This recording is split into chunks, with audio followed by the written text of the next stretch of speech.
Hello and welcome to another one of my hand histories. We're playing a micro stakes, a 6 max, and if you'll notice, we always look at the stack sizes, and we have one very short stack, and everybody else is kind of average stack. So we are sitting in the cutoff with 6-8 suited, and the action is folded to us.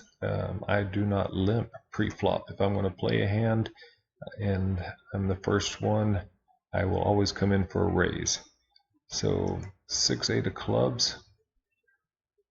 We'll come over here, and if we're going to raise, I usually raise 3 to 3.5 big blinds. I find that if I raise less than that, I either end up in a multi-way pot, or worse, I get 3-bet, and neither of those are very good for your stack. So in this case, we came in for 3.5 big blinds, and unfortunately the button called and the blinds get out of the way. So let's go back to this. I usually give the passive players this particular range. You can agree or disagree. You may have your own range. I find that these are hands that they typically will 3-bet with. Not always, but typically.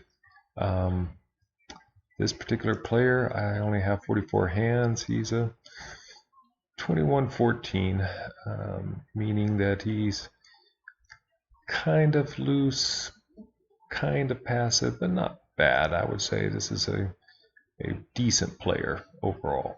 So the flop is 5 queen 9.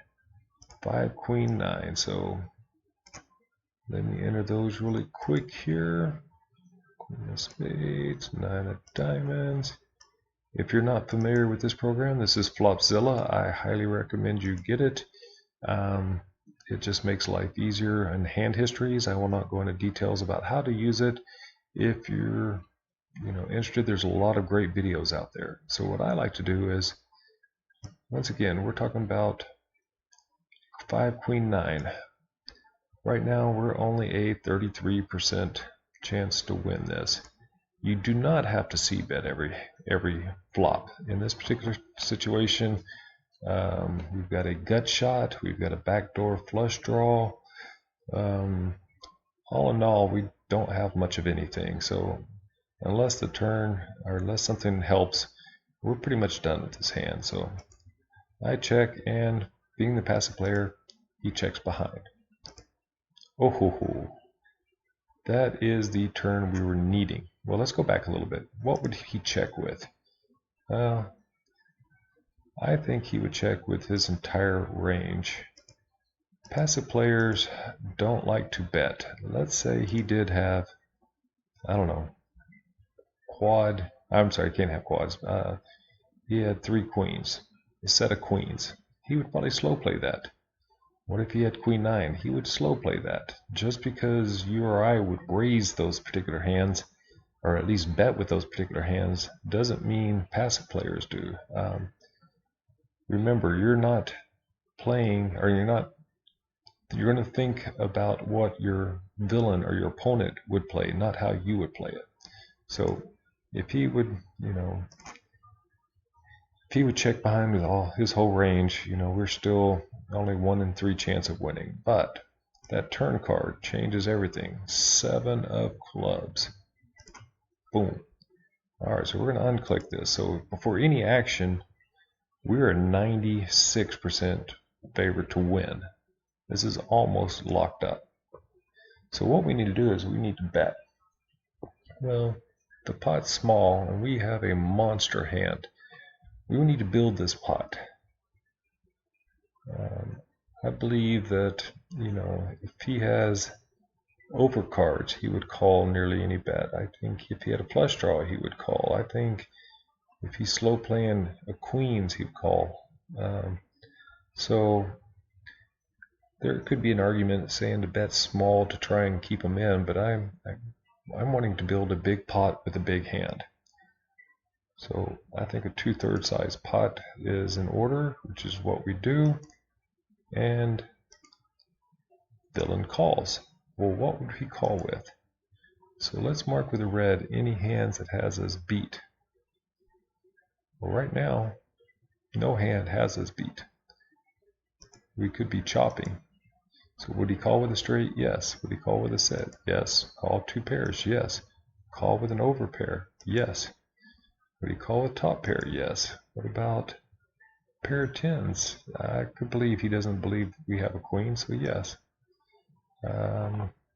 Would he call pair of tens? Yes. Middle pair? Yes. These players do not like to fold a pair. Pair of eights?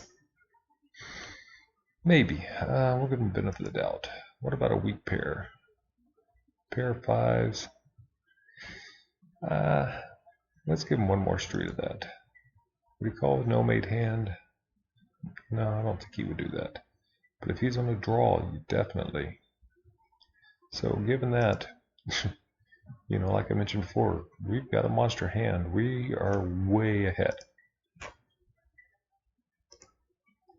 King of Hearts. That could be a scare card. If he had a queen, we might not get any action. So at this point, we enter the King of Hearts. We unclick this. So before any action, we're still 92, almost 93% favorites to win this. So we need to bet enough to get the queens to call. Don't know if any fives or nines would call anymore. Any sevens would call. They might. But if he hit his king, we might get some action. So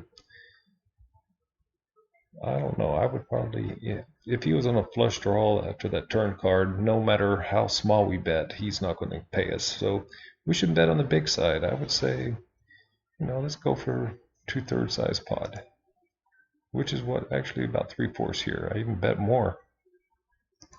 Oh, and he raised.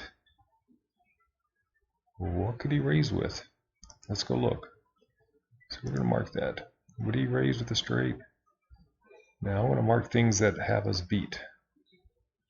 He could have a bigger straight. No. If he did, that's just poker. If he had Jack 10. But let's mark green all the things we are beating. Would he have done that with a set? Oh, definitely thinking that's best. Would he have done that with two pair? Yeah, I can see him thinking that's best. Overpair? No, he wouldn't do overpair. Top pair.